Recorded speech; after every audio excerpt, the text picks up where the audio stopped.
Está encendido. Hola, buenas tardes.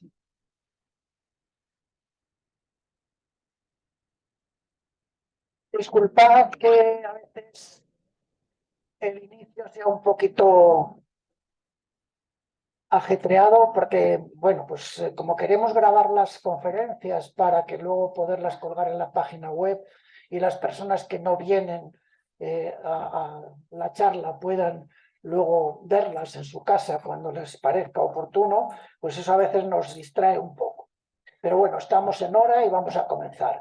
Antes de presentar a Matilde, quería decir también que observamos tanto el día pasado como hoy que hay bastante gente nueva y es un placer y un gusto saludarles y decirles que estamos encantados de recibir a las personas que vienen y también decirles que, bueno, que si os hacéis socios, pues es otro motivo más de gratitud y además, no es una cosa tan gravosa y como ya sabéis la mayoría, pues las personas que sois socios tenéis posibilidad de apuntaros a las actividades extralectivas que si no sois socios no deberíais apuntaros y no podéis apuntaros. Bueno, nada más decir eso, paso ya a presentar a Matilde para comenzar la actividad. Espero que ahora apaguen esta luz para que también se pueda ver mejor las diapositivas. Matilde le comentaba hace un momento que lo que estamos hoy para aprender un poco más sobre Picasso, con motivo de su 50 aniversario, el 50 aniversario de su muerte, es probable que muchas o algunas de las personas que estamos aquí hoy recordemos cuando en el 73, creo que fue en el mes de septiembre, murió Picasso. El 8 de abril. El 8 de abril. Se lo comentaba porque yo recuerdo haber estado en la escuela ya trabajando con un grupo de chiquillos y haber hecho algunos paneles y algunos murales con motivo de este acontecimiento. Matilde es licenciada en Historia del Arte en Complutense desde el año 73 y ha estado dedicada a las labores de docencia desde que terminó prácticamente la carrera. Ha trabajado en primaria y sobre todo en secundaria, en los institutos, impartiendo la asignatura del arte. Pero además ha colaborado también en formación del profesorado en un centro de profesores en la época de los años 80. También ha estado colaborando con el Thyssen durante muchísimos cursos, haciendo formación de profesorado y también preparando publicaciones. Y es sin duda una persona generosa y altruista que ha estado también dispuesta a venir a la UMER cada año a contarnos un poquito de lo que ha ido aprendiendo y de lo mucho que sabe.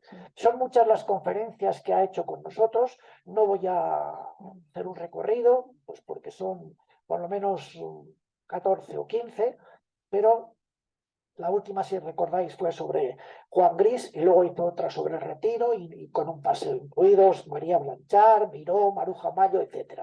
Bueno, creo que lo importante es que intentemos aprender un poquito más de Picasso con Matilde como profesora ilustre y antes de empezar, nuestro aplauso como es habitual.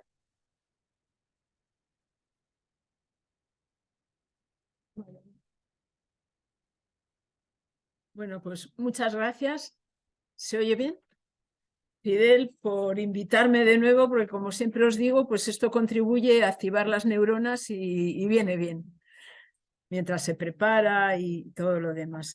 Y por otro lado, en este caso casi me parece un atrevimiento por mi parte el meterme con la figura de Pablo Picasso, porque es un artista inmenso, porque además, a propósito del 50 aniversario de su fallecimiento, hay información continua y cada día y hay escritos sobre él todo y más, ¿verdad? Entonces, bueno, yo me voy a limitar a daros algunos de los aspectos de su obra, fundamentalmente.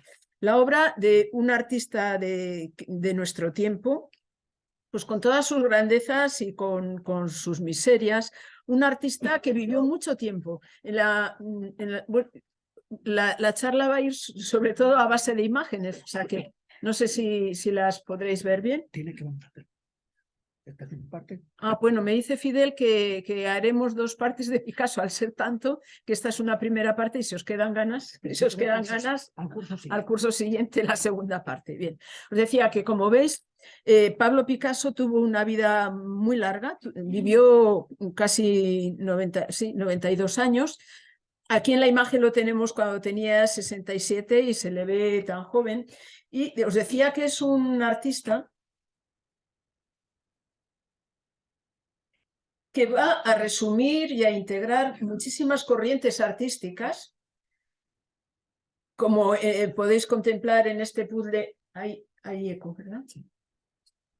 En este puzzle que podéis ver aquí, desde el arte clásico europeo, el pasado, el contemporáneo, el arte de otros continentes, es decir, en su obra estilos muy divergentes conviven cómodos y en tanto en el tiempo y en cualquier momento.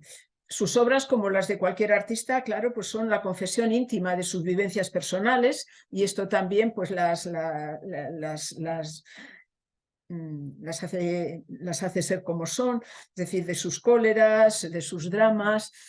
Y un aspecto que a mí me parece muy importante de este pintor, que fue un auténtico revolucionario, como veremos, es que siempre pervivió en él y en muchos momentos en su obra volvió hacia la tradición más clásica que nos podemos imaginar. Que siempre tendemos a asociar a Picasso pues, con el Guernica, ¿verdad? O con su expresión quizá más personal o su descubrimiento más personal, pues el cubismo. Pero bueno, además de eso, pues tiene una obra que, como os digo, sobrepasa las 33.000 obras. Bueno, claro, ahí hay que incluir no solo pinturas, sino también esculturas, grabados, dibujos, diseños para ballets, cerámicas, poesía y hasta una obra de teatro, es decir, muy variada. Yo me voy a limitar a la obra pictórica y, como os decía, basándome en imágenes, vamos a dar un paseo por los primeros años, sobre todo por la primera parte de su vida y de su obra. Picasso nació en Málaga, nació en el seno de una familia artística ya, porque su padre era profesor de la Escuela de Artes y Oficios. Aquí tenemos el retrato de la fotografía del padre y también 2 de las pinturas del padre, como esta otra de aquí, que era un tipo de pintura, como veis, muy tradicional. Él se había especializado sobre todo en aves y en plantas y con él aprendió sus primeros garabatos, podríamos decir, o sus primeros dibujos Pablo Picasso, porque cuando ya tenía 5 años, con 5 años ya empezó a ir a la Escuela de Artes y Oficios de Málaga, donde su padre era profesor y además allí en una habitación vacía había instalado su taller, es decir, que desde niño empezó a pintar. Aquí tenemos a la madre del artista. Os he dicho, él se llama Pablo Ruiz Picasso. El padre era José Ruiz. El apellido que él luego va a adoptar es el de la madre, a quien tenemos aquí en un dibujo que hace cuando tenía 13 años, Pablo Picasso aproximadamente. Ella era de ascendencia italiana, es decir, su tatarabuelo se había instalado en Málaga y era de origen italiano. Y en esta imagen tenemos a Pablo Picasso a los 8 años, 7, 8 años, con su hermana Lola, la única hermana que le va a quedar, porque otra, Concepción, pues murió siendo joven. Y en esta obrita del Picador de 1890, es decir, cuando tenía 9 años, este pequeño óleo se considera que es la primera obra que se conserva de él. Y con 10 años ya hacía este tipo de imagen que veis aquí. Esta pareja de ancianos. Esto en su estancia, repito, en Málaga. En el año 91 la familia se traslada a La Coruña por un traslado profesional del padre, y allí él continúa estudiando en la Escuela de Artes y Oficios y empieza a hacer sus primeras obras.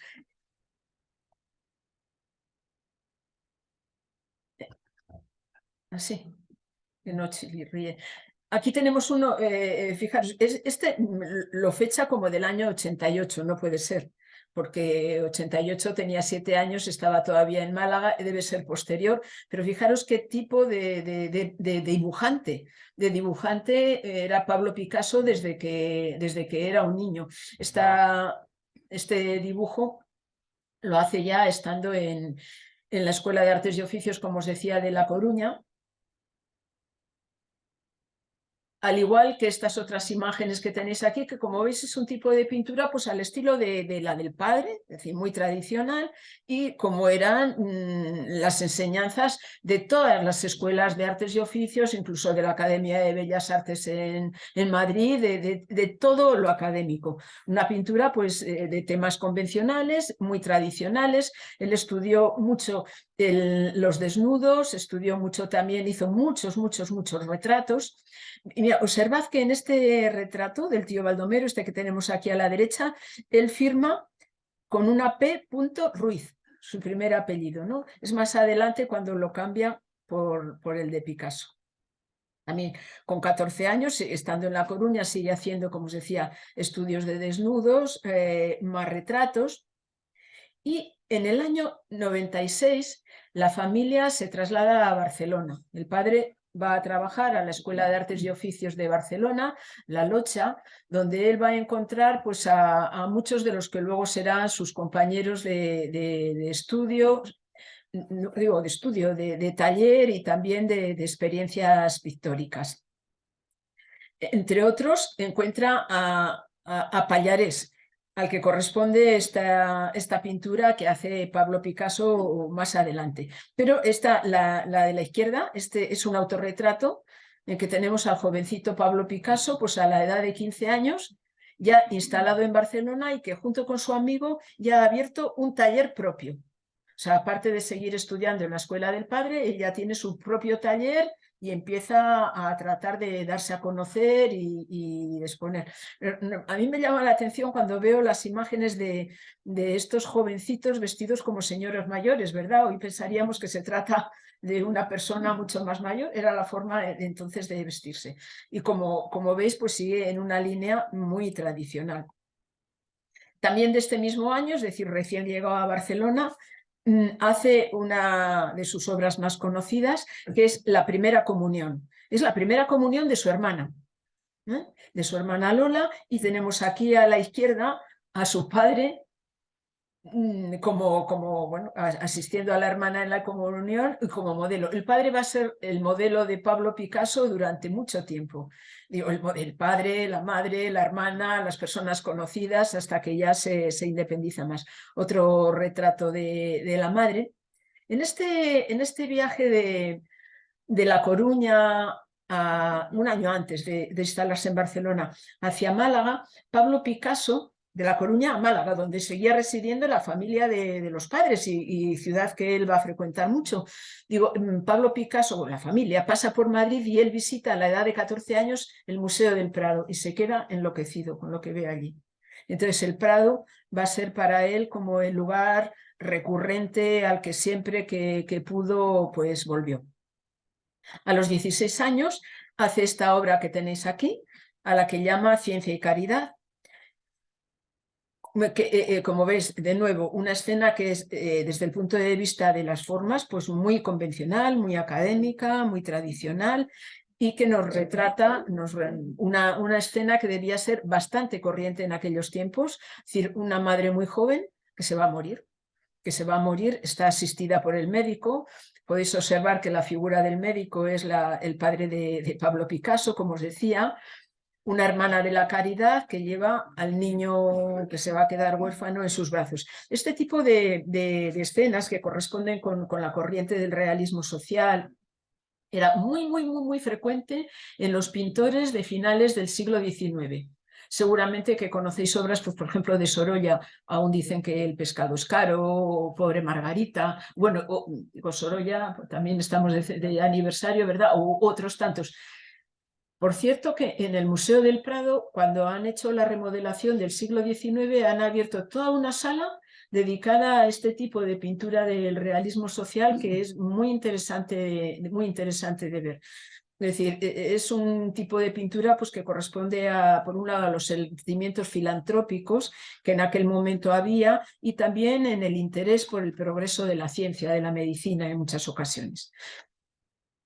Al año siguiente, es decir, cuando Picasso tiene 16 años, un tío suyo le beca o le da dinero, la familia le envía a Madrid para que estudie en lo más que en aquel momento se podía estudiar, es decir, en la instancia académica más importante que era la Academia de Bellas Artes de San Fernando. Picasso va a estar, no llega casi al año, en el tiempo que pasa en Madrid, por varias razones.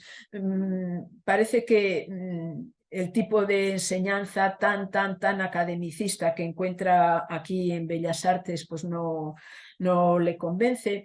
Llega a encontrar algunos de los maestros que él había conocido ya en Málaga cuando él era un chiquitín, entre otros a Moreno Carbonero, unos buenos pintores, pero muy convencionales, muy tradicionales, muy academicistas. Fijaros que en el año, estamos a finales del siglo XIX, ya hacía más de 20 años que el movimiento impresionista había estallado. ¿Entendéis? Quiero decir que por lo que Picasso, los jóvenes pintores pudieran conocer de lo que se estaba haciendo fuera de España, pues claro, el tipo de enseñanza que encuentra en Madrid no le... Bueno, ni en Madrid ni en otras instancias. No le convence, pasa el año porque era el compromiso con la familia, pero bueno, contrae una escarlatina y le viene muy bien pues para alejarse de Madrid. Por otro lado, tampoco estaba haciendo ningún provecho de la enseñanza. Me imagino que su familia le diría que haga estar a otro lado, ¿no?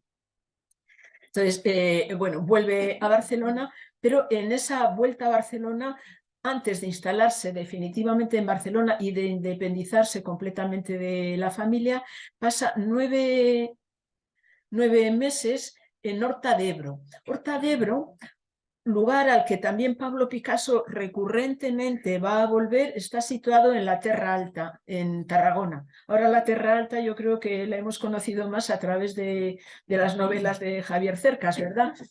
Sí, pues ahí en Horta de Ebro va a pasar 9 meses con su amigo Pallares, que tenía allí una casa, con el que había abierto, os comenté antes, un estudio en Barcelona, y digo, va a ser un paisaje muy querido por Pablo Picasso. Cuando vuelve a Barcelona, se integra en una cervecería, bueno, en el ambiente, frecuenta el ambiente de esta cervecería modernista, Els Catregats, que ha vuelto a reabrir ahora y debe estar muy de moda en Barcelona, que era, como os indico aquí, un club semibohemio frecuentado pues por todo tipo de jóvenes artistas, no solo pintores, sino también escritores, escultores, y donde los valores fundamentales de los que los frecuentan eran la libertad, la independencia y la compasión por los humillados o los ofendidos como norma moral suprema. Es decir, esto va a ser una cosa que va a llamar, bueno, que llama la atención en estas primeras obras de Pablo Picasso y de otros compañeros que tenía. Todos estos dibujitos que veis aquí pues son dibujos que hace Pablo Picasso para esta cervecería, para Els Catregats. Y cuando tienen 19 años, en octubre de 1900, con su amigo Casagemas, al que había conocido en la cervecería de Escatregats, igual que allí había encontrado a Sabartés, el que luego será su mano derecha más adelante, su secretario y su factotum, bueno, pues con Casagemas Picasso va a París. Recordad que París en aquel momento, ya desde mediados del siglo anterior, pero hasta la Segunda Guerra Mundial, era el laboratorio donde se cocían todas las novedades artísticas. Entonces, para cualquier joven, el ir a París era pues, el ir a la Meca de las artes, ¿no? Era el lugar que se tenía que visitar, Este autorretrato lo hace Pablo Picasso estando en París, la fotografía también es de cuando llega a París y hace este tipo de cuadritos en los que él, bueno, claro, descubre directamente pues todas las corrientes artísticas, el impresionismo, el posimpresionismo, el fauvismo, el simbolismo, y va a ser como un joven, como una esponja que va a tratar de asimilar pues todas estas novedades artísticas Y en este caso, como ves aquí en la imagen, pues lo que hace es reproducir uno de los lugares más frecuentados de París, el Moulin de la Galette, porque él cuando va a París se instala en Montmartre, ya sabéis, y luego definitivamente volverá allí al estudio de estas pinturas también las hace estando en París.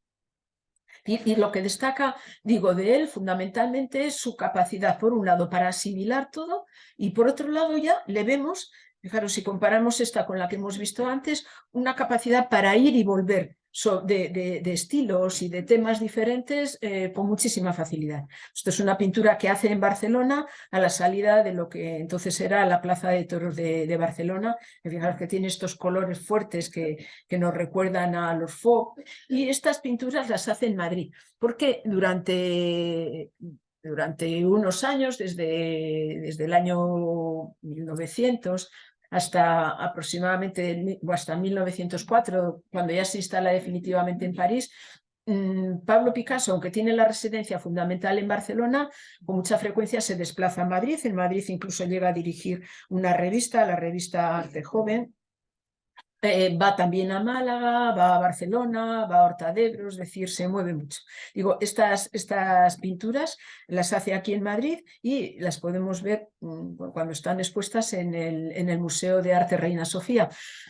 Si os dais cuenta, la temática que reproduce aquí es la temática de la prostitución, de los bajos fondos, de las cortesanas, dicho así, porque era el tipo de ambientes que estos jóvenes pintores frecuentaban y donde encontraban también a sus modelos, a las que disfrazaban, ¿verdad?, de grandes señoras, a veces también en un guiño un poco irónico, o así como diciendo, debajo de las apariencias realmente hay otras cosas.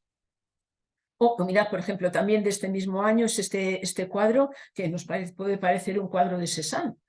Es decir, él asimila y copia todo. Bueno, y pronto va a comenzar lo que seguramente habéis oído muchas veces, la etapa de la época azul de Pablo Picasso, que se denomina así. Ya sabéis que muchas veces estos nombres que los críticos o los estudiosos de arte generalmente atribuyen a las etapas de los pintores son casi de casualidad. Bueno, de casualidad. En este caso, lo de la época azul se debe a que la tonalidad fundamental que va a predominar en estos 3 años aproximadamente en la pintura de Pablo Picasso es la azul. Como vemos, por ejemplo, en este autorretrato que tenemos aquí, que tenemos en la imagen, que es del año 1. Como os decía, es una época de viajes frecuentes. Aquí tenemos a su amigo Jaume Sabartés. Se dice que este retrato de Jaume Sabartés pudiera ser el primero que hace en tonalidades azules. Este Jaume Sabartés, vuelvo a recordar, le había encontrado en la cervecería dels Quatre Gats. Fue un pintor, era también un pintor que se quedó en una línea mucho más academicista que Pablo Picasso, que no tuvo una gran carrera pictórica y que ha pasado casi a la historia del arte más como secretario de Pablo Picasso que por su propia obra. ¿Qué tipo de pintura hace en esta denominada etapa azul? Pues mirad, como lo que veis aquí.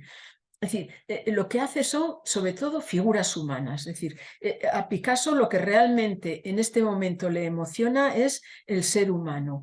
Hombres, mujeres, niños, repito, en estas tonalidades azules, con unas, en este caso de los niños, con unas formas muy alargadas que nos pueden recordar. Fijaros, por ejemplo, en este guitarrista ciego, el de la imagen derecha, si este hombre se pusiera de pie nos daría un canon humano altísimo, que recuerda mucho al Greco, que fue una de las fuentes de inspiración, parece ser, de Pablo Picasso en esta época, como también lo fue el Divino Morales, este pintor manierista de finales del 16, 17, y lo que retrata, digo, por un lado, el ser humano y sobre todo en el ser humano, pues la marginación. Como esta bebedora de absenta, este guitarrista ciego, O, de nuevo, la idea de la prostitución. Este cuadro de la derecha, al que Pablo Picasso le llamó la Celestina, pues realmente era esta señora, Carlota Valdivia, que no era la Celestina de Calisto y Melibea, sino una madame de un burdel de Barcelona. Es decir, estos ambientes de bajos fondos van a ser, por un lado, inspiración y por otro lado, modelos a veces mucho más baratos para este joven pintor.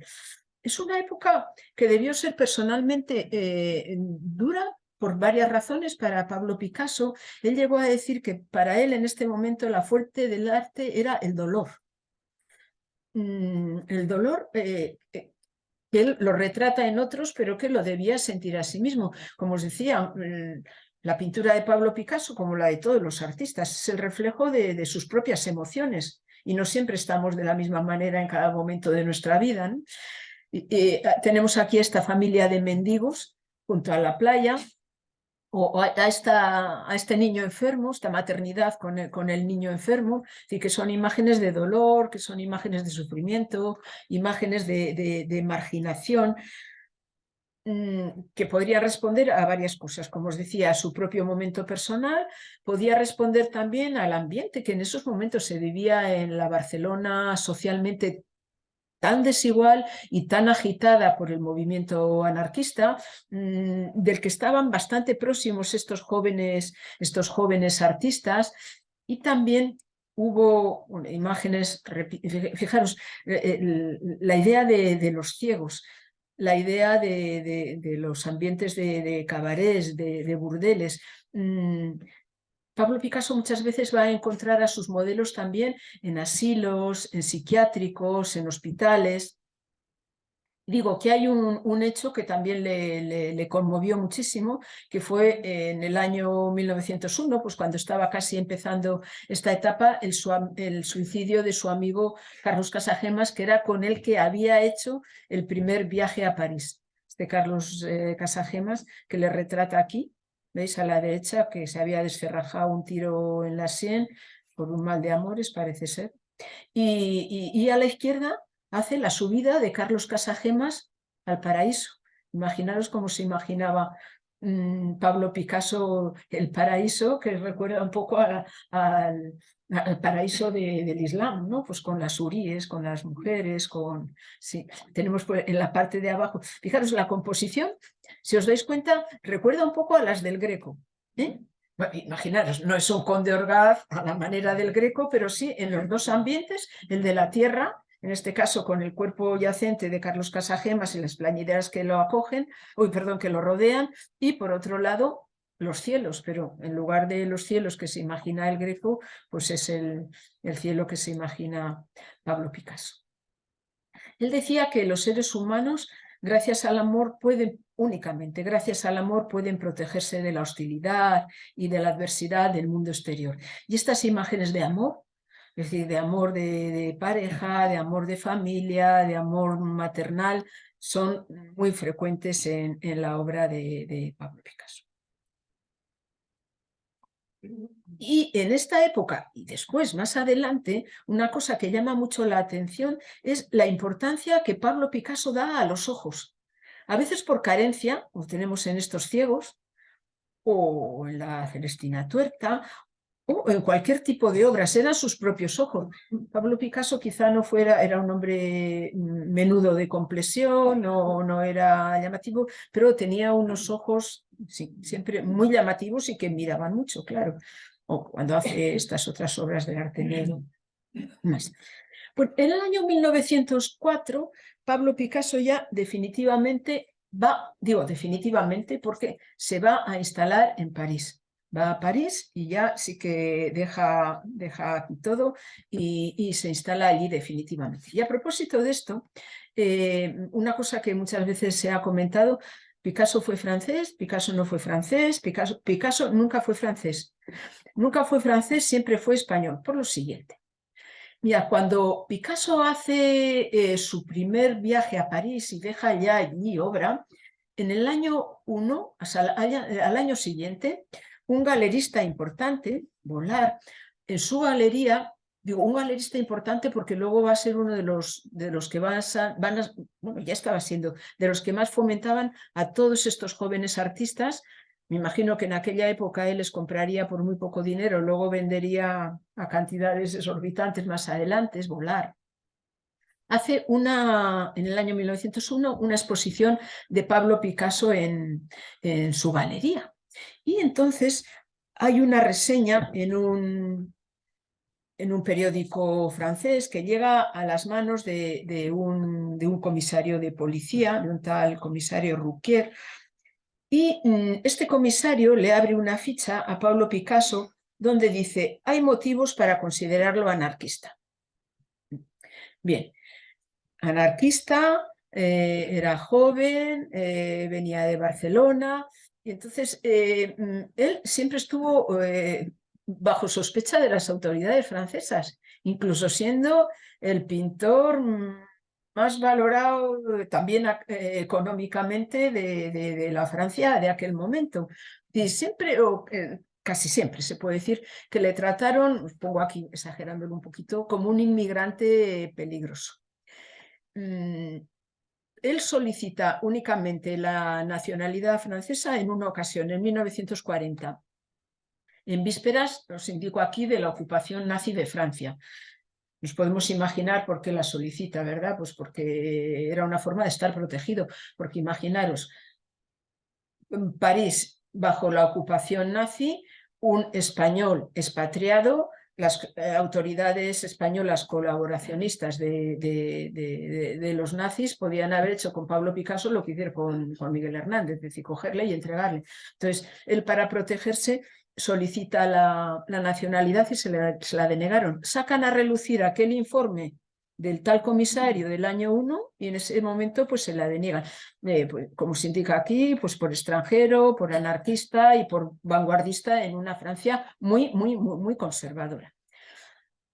Tras la Segunda Guerra Mundial, eso sí, los franceses están muy interesados, bueno, las autoridades, cuando hablamos de los franceses hablamos de las autoridades. A Picasso le valoraba muchísimo la sociedad francesa, otras cosas eran los que mandaban, ¿no? Como siempre. Pero digo, tras la Segunda Guerra Mundial, las autoridades multiplican los esfuerzos para reconciliarse con el genio, pero a ella le daba igual ser, porque él era internacional y ya está. Y no, hasta el final de su vida siguió siendo español. Bueno, esto he hecho un paréntesis y os he puesto aquí una fotografía, una reproducción, salió por cierto en El País, en un número que le dedicaron a finales del año pasado, de una de estas concesiones temporales que se le iban dando a Pablo Picasso. Esta era pues por 2 años, del año 35, perdón, del año 35 al año 37. A cada 2 años renovar, pues como tantos inmigrantes en todos los sitios. Bueno, hecho este paréntesis, volvemos a lo que se conoce con el nombre de la etapa rosa, es decir, a 1904, cuando él se instala en París. Rosa, os podéis imaginar por qué, igual que azul, ¿no? Porque va a pasar de los azules progresivamente al rosa.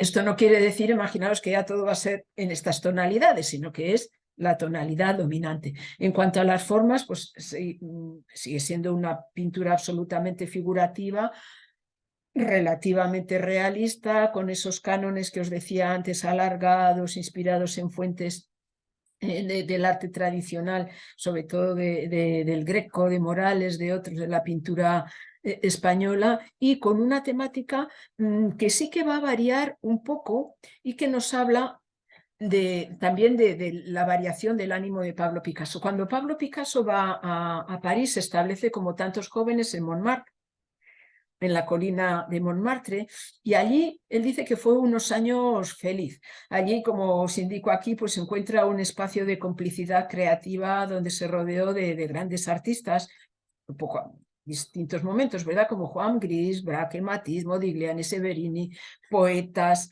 como Marc-Jacobs, Apollinaire. Vivió solo 6 años en Montmartre, pero él dice, allí, solo en Montmartre fui feliz. Allí era un pintor y no un bicho raro, diría años después. Esta es una escena de Montmartre y este era el Bateau Lavoir. Esta imagen os la he puesto ya más veces porque aquí es también donde vivió Juan Gris, donde vivieron muchos de los que van para París, que era, se le llamó así por la semejanza con los barcos lavaderos, bateaux navars de las riberas del Sena, que estaban ocupados pues por los pintores que vivían, os indico aquí, en un grado de pobreza que muchas veces rozaba la miseria, vivían en plena bohemia, intercambiaban las modelos, las amantes, bueno, en esto que era una fiesta perenne. Pero realmente, en esta época, al poco de ir Pablo Picasso a París, va a convivir durante 8 años con esta modelo, esta mujer que tenemos aquí, que es Fernande Olivier. Y en esta época Pablo Picasso, a pesar de vivir ahí en el Bateau Lavoir y eso, no creáis, ya vendía, ya le compraban y vendía bien, y no estaba en la situación de miseria que pasaron otros artistas, ¿verdad? Digo, en esta época vive con esta mujer, con Fernande Olivier, con la que convivirá durante 8 años, y a la que como a sucesivas mujeres, ¿verdad?, la va a pintar sucesivamente, es decir, va a ser su modelo. Aquí tenemos a Fernande Olivier en un dibujo, en un óleo. Aparte de pintar a Fernande Olivier, este es el tipo de tema que más va a trabajar Pablo Picasso en esta etapa rosa: escenas de circo. Tampoco son exclusivas estas escenas de circo de Pablo Picasso. Si vemos pintura de Modigliani o bueno, de otros pintores coetáneos de él, de estos mismos que vivían en el Bateau Lavoir, encontramos las mismas escenas circenses, es decir, los mismos motivos, porque debía ser un lugar que ellos frecuentaban mucho. Decía Pablo Picasso que el circo era un pequeño mundo de personas libres en las que dominaban los sentimientos más sinceros. Y fijaros, Pablo Picasso, más que pintar escenas de circo dentro de la carpa, dentro del circo, lo que le interesaba era la gente, las gentes del circo. ¿Entendéis? Es decir, los seres humanos que vivían ahí. Y muchas veces en su vida cotidiana, en su vida familiar, como esta mujer que tenemos aquí, o este Arlequín con el Pierrot. Sigue con el tema de la familia, de estos saltimbanquis, o el tema de la maternidad, de nuevo la familia, y también muchas veces estas escenas en las que la idea que domina es el fuerte que ayuda al débil. Es decir, aquí este hombre grande, musculoso, que está ayudando al niño, que le está enseñando en sus primeros pinitos, o el hermanito mayor que carga con el pequeño. Que sigue Pablo Picasso en esta temática que ya había desarrollado en la etapa anterior, ¿verdad?, de la idea de la compasión, diríamos, la idea de la misericordia del otro, de lo que está más allá. Y en torno a este año, al año 1906, vamos a ver que da un giro a su pintura total. Fijaros, aquí a la derecha tenemos una imagen de Gertrude Stein. Gertrude Stein era una pintora. Os molesta, supongo, ¿verdad?, el ruido. No sé.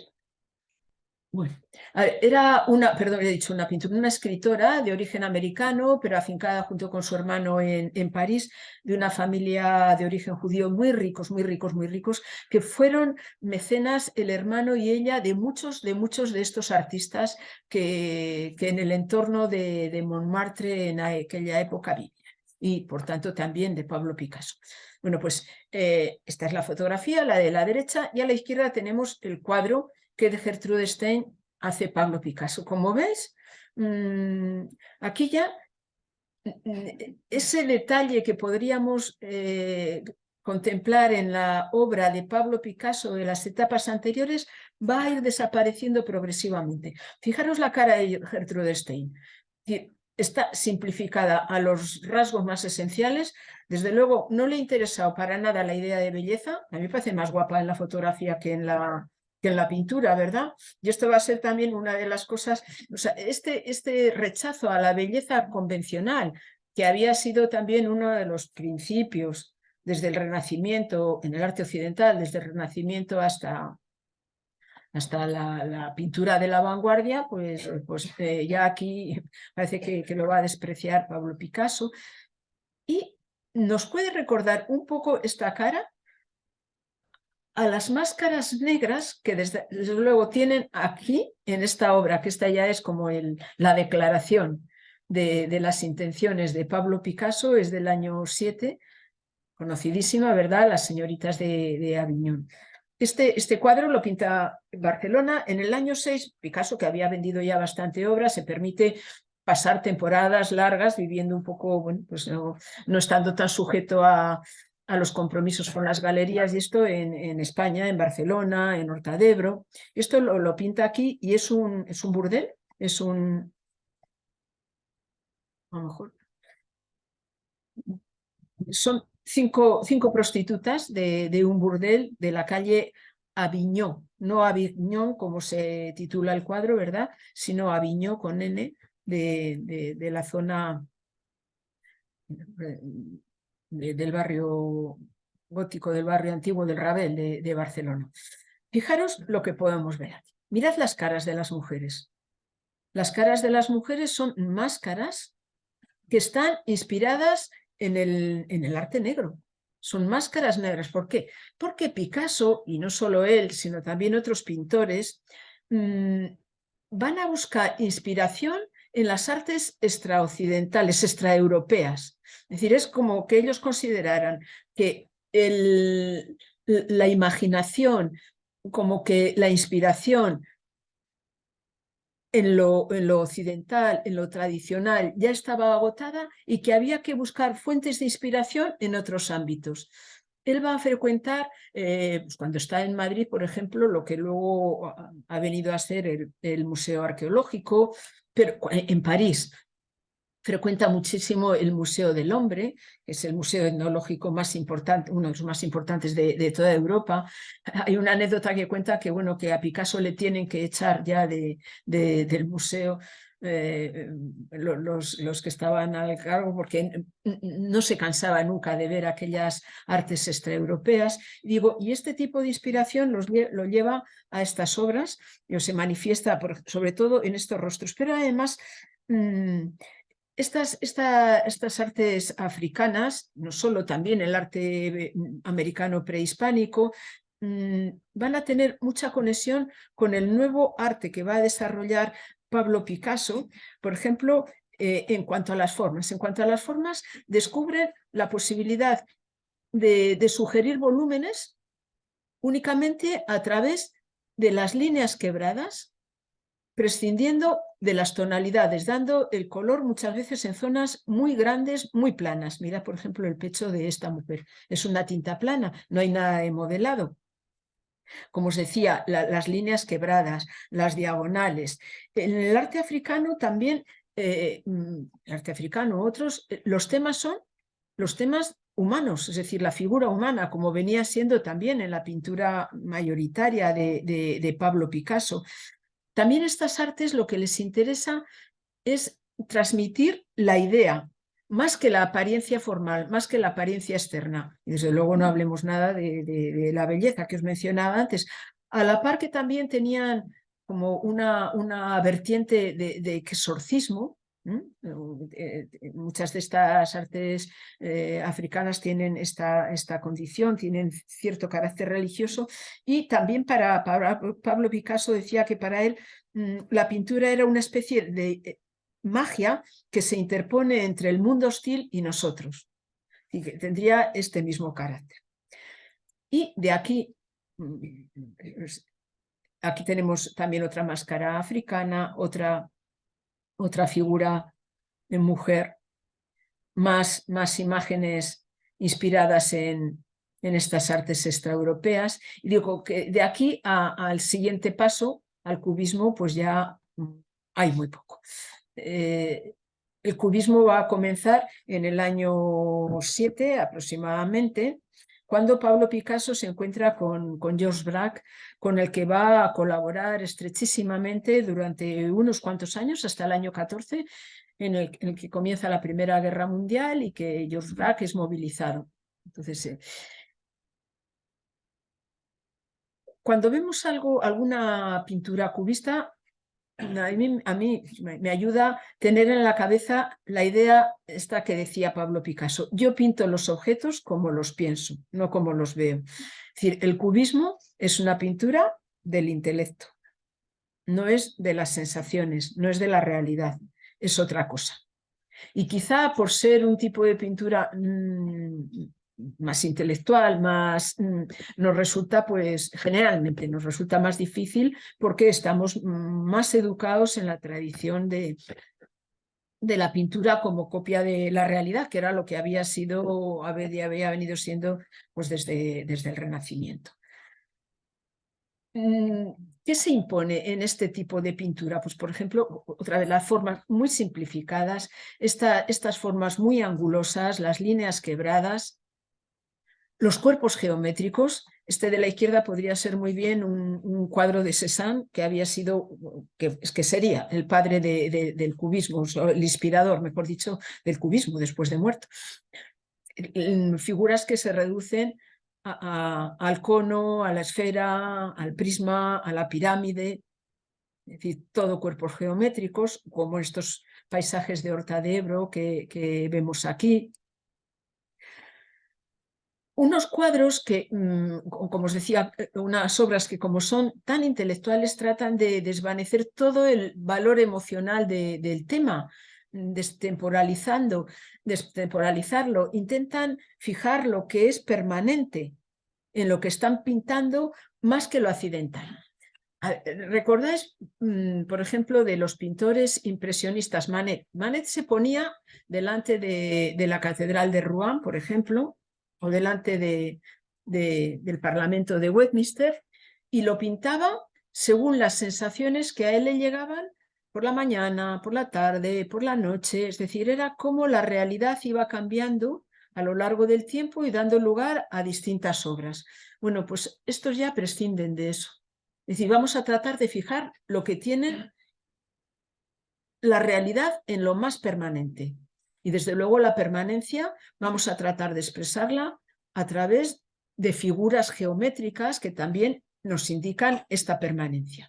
Y como vamos a tratar de quitar todo lo sensible, todo lo variable, en un momento de cubismo muy estricto, de esta primera etapa que se ha venido a llamar analítica, vamos a tratar de suprimir el color. El color es sensación, fuera el color.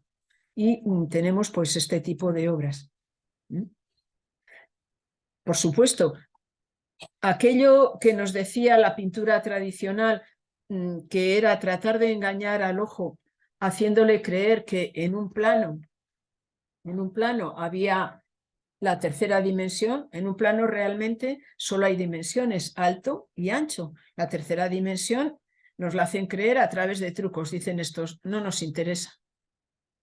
Entonces aquí realmente la tercera dimensión no.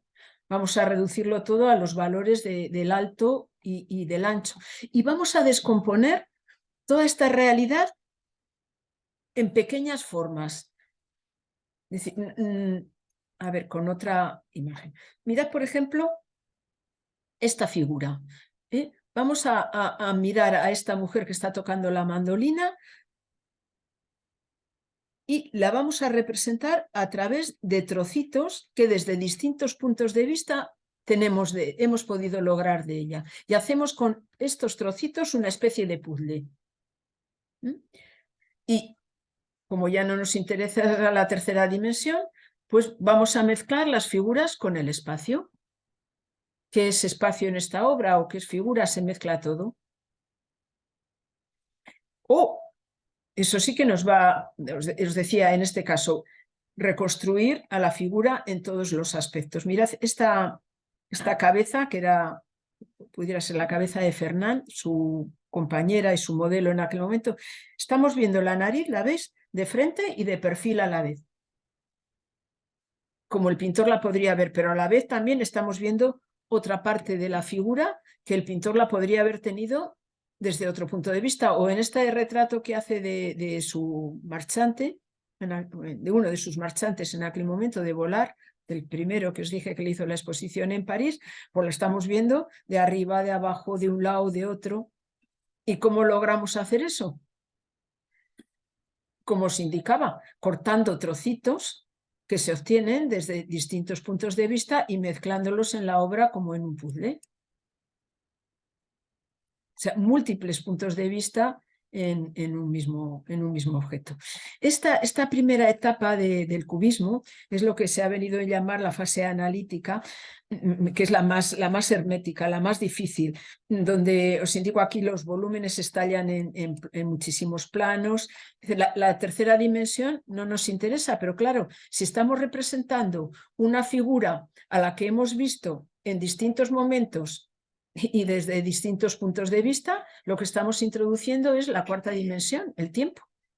Fijaros que este tipo de pinturas son coetáneos a los estudios de Einstein de la teoría de la relatividad, ¿no? Es decir, que todas estas influencias pues, se van mezclando. Al ver las figuras anteriores nos podemos preguntar, ¿eso es arte abstracto? Según Pablo Picasso, no. Arte abstracto estrictamente dicho sería aquel que no tiene ningún contacto con la realidad. Pues mirad, esto decía Pablo Picasso, dice no hay arte abstracto, siempre hay que comenzar por algo. Dice, luego se puede suprimir toda apariencia de realidad, es decir, eso es otra cosa, una cosa es arte realista o arte no realista, pero él dice arte abstracto. Bueno, es lo que él pensaba. Dice, según él, dice, en suprimir toda apariencia de realidad no hay peligro, pues la idea del objeto ha dejado una impronta imborrable. Dice, según él, dice, no se puede contrariar a la naturaleza, es más fuerte que el más fuerte de los hombres. Es decir, la naturaleza, la apariencia visible de las cosas se nos impone, no se llega. Estos pintores cubistas, para dar también más planitud a sus obras, a veces pues añaden letras, en muchos de sus cuadros añaden letras, añaden también muchos collages, o sea, pegados, ¿verdad? Materiales que ya no son solo el óleo, la acuarela o la tempera, es decir, los métodos tradicionales, los medios tradicionales en la pintura, sino, por ejemplo, aquí tenemos trozos de sillas, como veis, ¿no? El fondo de la silla, o tenemos cuerdas, o muchas veces tenemos papeles, o tenemos linoleum, todo mezclado con dibujos, con letras, con todo lo demás, montones de colas.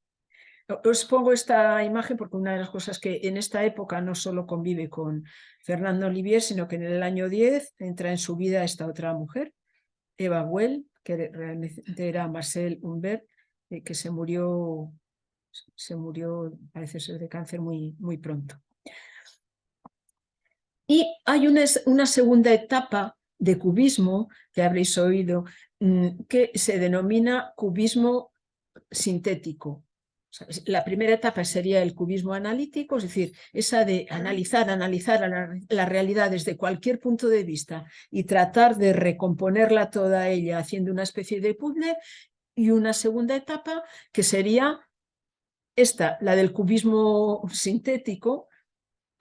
Bueno, perdón, entre paréntesis os diré, claro, todas estas denominaciones no las hacen los artistas generalmente, sino que son los estudiosos de las obras de arte de los artistas los que a veces incluso para tratar de comprenderlas, pienso yo que para tratar de divulgarlas también, pues nos las presentan con estos subtítulos, ¿verdad? Con estos títulos para hacernoslas también más comprensibles.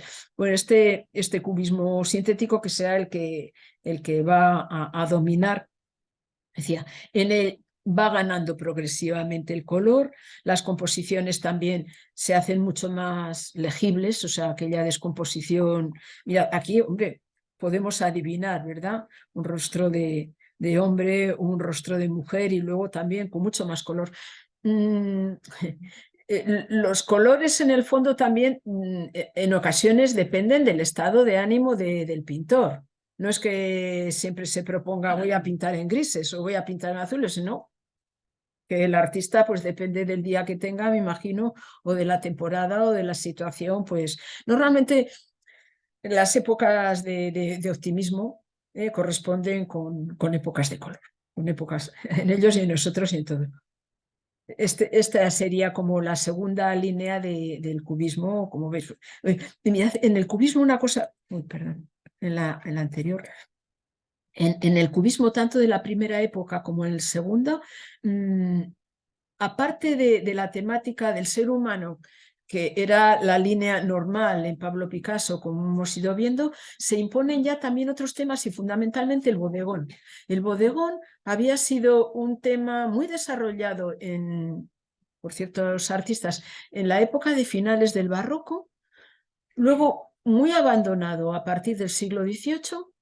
Y estos lo van a recuperar. Bueno, Cézanne lo recupera y estos cubistas van a hacer bodegones, bodegones, bodegones, muchísimos, como este que tenemos aquí. Yo que aquí se puede ver ya perfectamente una vez, mesa se pueden ver, copas se pueden ver, el frutero con las frutas, es decir, es otra cosa y se puede ver el color. Y Picasso, que siempre fue un buscador, fue el hombre inconformista. Picasso ya con la etapa rosa, pero sobre todo con el cubismo, así dicho vulgarmente, se había hecho millonario, se había forrado, o sea, tenía ya muchísimo dinero, era un artista muy valorado, muy cotizado. Él podía haberse estancado en esa etapa y hubiera seguido viviendo muy bien, muy bien, muy bien, pero fue, bueno, pues de estos creadores incansables que buscan y buscan y buscan. En el año 16 la guerra había empezado en el año 14, va a durar hasta el 18, esos 4 años, la Primera Guerra Mundial. En el año 16, no sé si me... Bueno, Pablo Picasso le reclaman los ballets rusos de Diaghilev, le piden que vaya a Italia, él como ciudadano español, mira, en este caso le ayuda, puede moverse libremente por Europa, España era neutral en la guerra, ¿verdad? No había sido movilizado. Y entonces se va a Italia a hacer este tipo de telones para los ballets rusos de Agilev, por ejemplo, este que hace para el escenario de Parad, y ahí va a encontrar a Olga Koklova, que va a ser su primera mujer legítima, digamos, la primera con la que contrae matrimonio en el año 18. Aquí los tenemos a los dos, a Pablo Picasso y a Olga, o en el año 20, en la Costa Azul. Y mirad, esto coincide con un cambio en el estilo de Pablo Picasso que vuelve a una etapa de clasicismo como la que tenéis aquí. Fijaros, este dibujo de aquí, ahí me dicen que está en un vaso griego y me lo puedo creer perfectamente. Es decir, él fue un dibujante genial siempre, ¿eh? Una sola línea puede hacer lo que quiera, pero que podía pasar absolutamente por un dibujo griego. Os podéis imaginar en esta etapa clasicista, a la manera clasicista, a quien va a retratar su principal modelo, pues va a ser su mujer, Olga. Con Olga va a estar casado hasta que se muere ella, porque realmente nunca le concedió, a pesar de nunca se llegaron a divorciar. Estaban separados ya formalmente desde el año 35, 36, pero no. Aquí tenemos a Olga descansando, a Olga vestida a la española, con mantilla, digo, aquí sí, con la mantilla y la peineta, con el mantón de Manila, el abanico. Olga era, no os he dicho, era una bailarina del ballet de Agilev, eso sí que os lo he dicho, no era de las principales. Ella provenía de una familia casi aristocrática rusa. Claro, en Rusia en el año 17 había estallado la revolución. Su padre desapareció, pues como tantos aristócratas que en la revolución lo pasaron mal. La familia que quedó allí en Rusia fue muy mal, pero era una mujer pues de alto estadio social. Este tipo Picasso en esta época de colaboración con los ballets de Diaghilev no solo hace telones, escenarios, sino que también diseña los figurines de los bailarines. Y en el año 21 va a nacer su hijo Pablo, a quien os podéis imaginar también pues va a retratar sucesivamente. Aquí tenemos a Pablo con Olga, de más niño, Pablo de mayorcito, fotografía de Olga y Pablo, y según va creciendo, pues Pablo Picasso lo va pintando. Pablo dibujando a caballo, Pablo como Arlequín, como Pierrot, pero pronto vuelve a la manera cubista. Y bueno, mirad, os voy a, ya para terminar, porque yo creo de esta primera etapa, ¿verdad? Porque a lo mejor me pasa. Fijaros, sí, 5 minutos. Mirad la versatilidad de este hombre. Es decir, puede hacer estas dos cosas a la vez.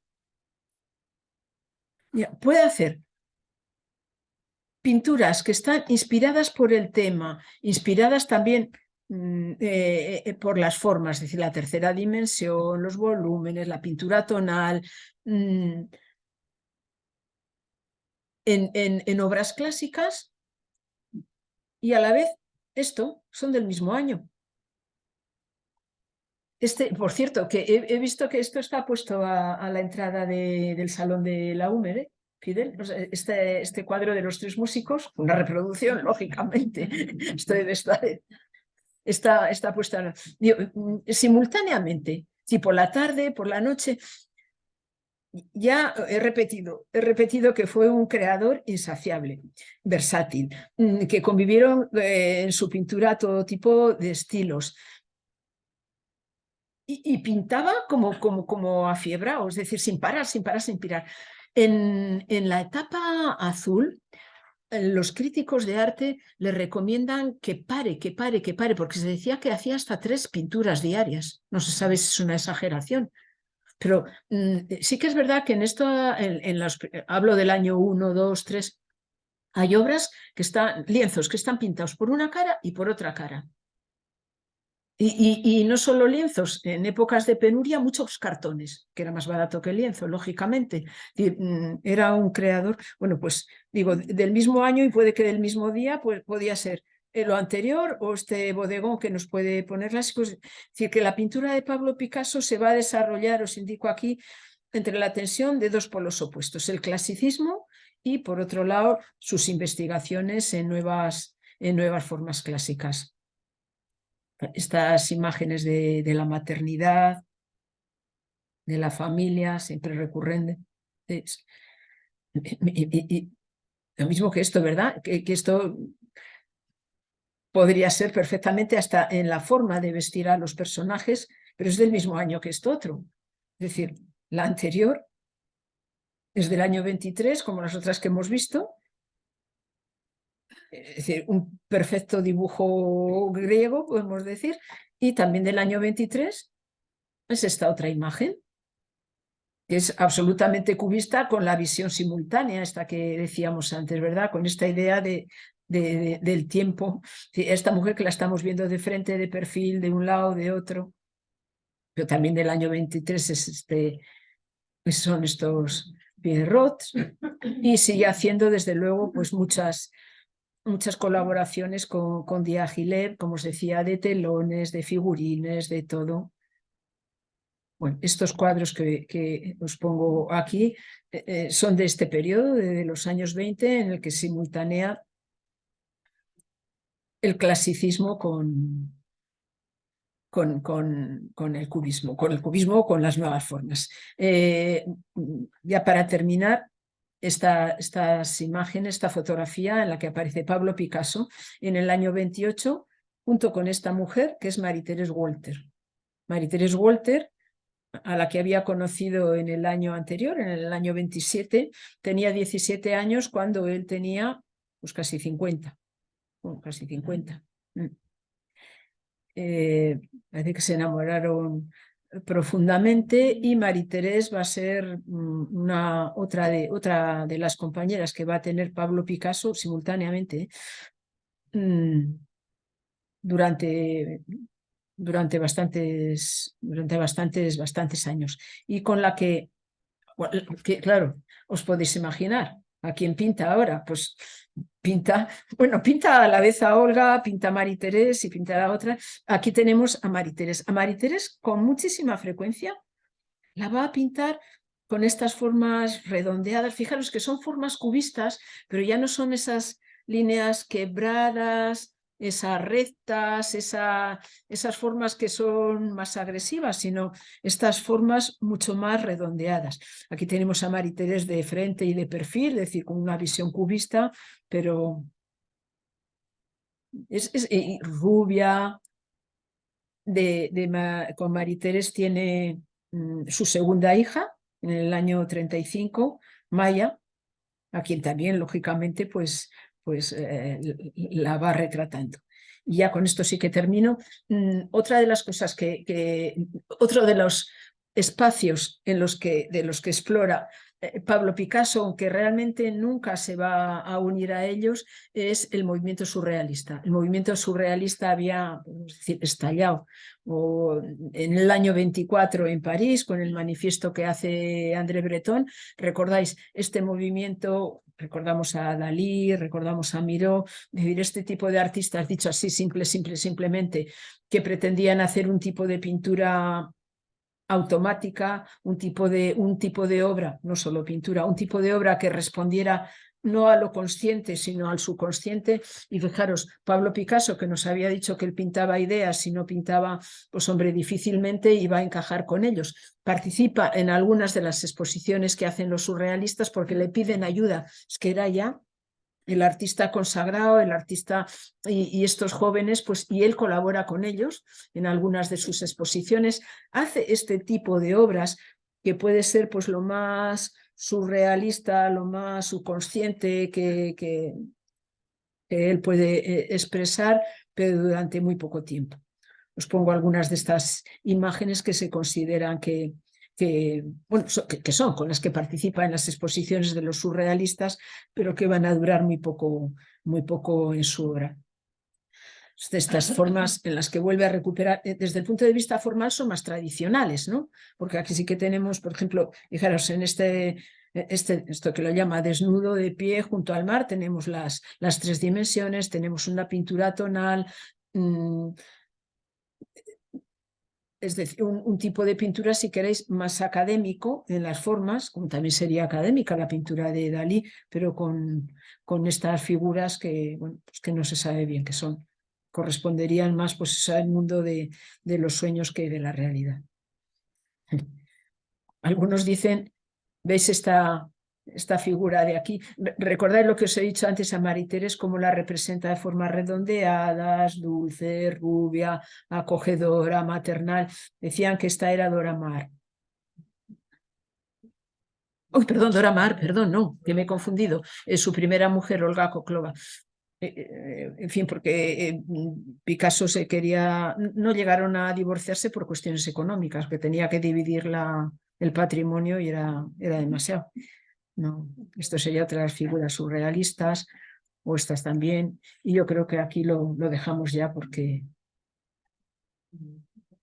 no sé si os habéis hecho alguna idea de estos primeros años. Siempre tan generosos. Muchísimas gracias, Martín. Nos hemos hecho alguna idea, claro. Son muchísimas las imágenes y muchísimas las ideas, pero creo que hemos recorrido una parte de su vida y una parte de su obra que está muy bien. Como es habitual, abrimos un turno para que quien quiera preguntar alguna cosa puede hacerlo. Nos han puesto los micros muy altos esta vez porque no se oía al principio y hay una resonancia un poco más.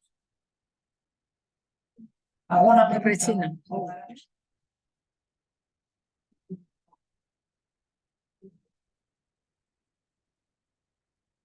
Mira, Rosa te pregunta.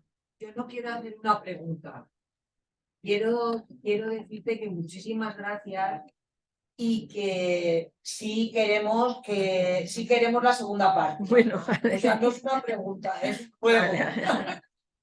Sí queremos la segunda parte porque, a ver, realmente nos lo has contado muy bien. Es verdad que es una figura muy compleja. Mucho. Pero nos lo has contado muy bien y con las imágenes que nos has puesto nos hemos podido hacer muy bien a la idea de cómo fue evolucionando su obra y también qué era lo que estaba pasando en su vida en ese momento para que cambiara de registro. Sí, Aparte de las sí, influencias que efectivamente. pudiera haber alrededor, Externas. pues, temas personales. Entonces yo creo que nos ha puesto mucho en la pista de saber Bueno. cosas sobre Picasso. Vale. Así que muchísimas No sé si han gracias. sido demasiadas imágenes, pero fijaros que esto es una mínima parte, una mínima de las 33.000.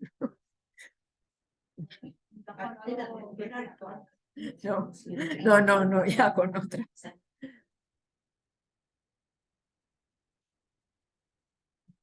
¿Alguna pregunta más? Una.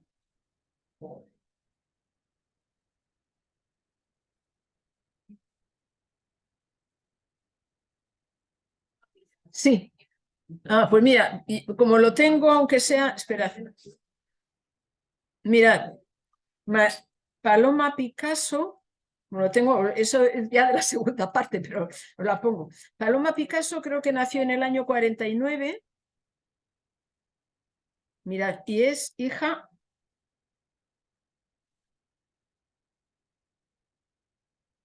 Vaya hombre, del anterior. Es hija de esta, de François Gillot. Mirad, Paloma y Claude. Pablo Picasso tuvo 4 hijos de la primera mujer, de su primera esposa, podemos decir, de Olga Koklova, su hijo Paul, que estuvo con él siempre, se separaría de nada, pero Paul estuvo con él siempre. Y este Paul, ya que preguntáis, este Paul que se suicidó, terminó suicidando. Hay mucho suicidio en el entorno de Pablo Picasso, ¿eh? También 2 de sus mujeres, bueno. Pablo Picasso, el hijo de Pablo Picasso y la viuda del hijo de Pablo Picasso son los que han donado la obra al Museo Picasso de Málaga y los que tienen la Fundación Picasso. Eso el primero, ¿no? Pablo Picasso. De Thérèse Walter, su hija Maya, la que hemos visto de niña. Y luego 2 hijos de François Gillot. Que François Gillot, mirad, esto creo que es del año 46. Al poco de terminar la guerra se instala Picasso ya en la Costa Azul, cuando conoce a esta mujer, que también era pintora. ¿Veis cómo era François Gillot? Y que tenía pues muy pocos años, debía tener 21 años y Pablo Picasso pues 60 y casi 70. Mirad, aquí les tenemos, que preguntaba, esta es Paloma, él es como un abuelo, claro. Esta es Paloma y este es Claude, los hijos más jóvenes. Pero esa es ya la siguiente, sí. Bueno, pues gracias a todos por estar. Otra vez gracias, Matilde. Ya te hemos dicho que la segunda la queremos. Bueno. Y entonces, bueno, pues tenemos un libro para ti, los cuadernos. Agradecértelo y a vosotros también. Y hasta el próximo jueves que nos veamos. Un aplauso de nuevo. Gracias.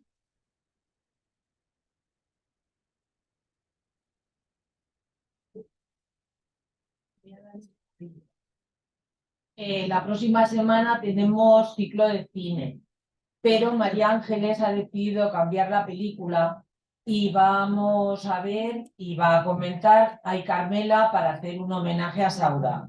Entonces, es de los años 90 y tal, pero va a cambiar la peli. Ya sabéis que la peli que estaba prevista es Todos los hombres sois iguales, pues ya no sois todos los hombres iguales.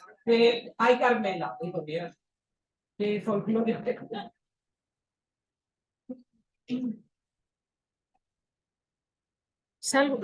Bueno, finalizar, salir de la reunión. Sí.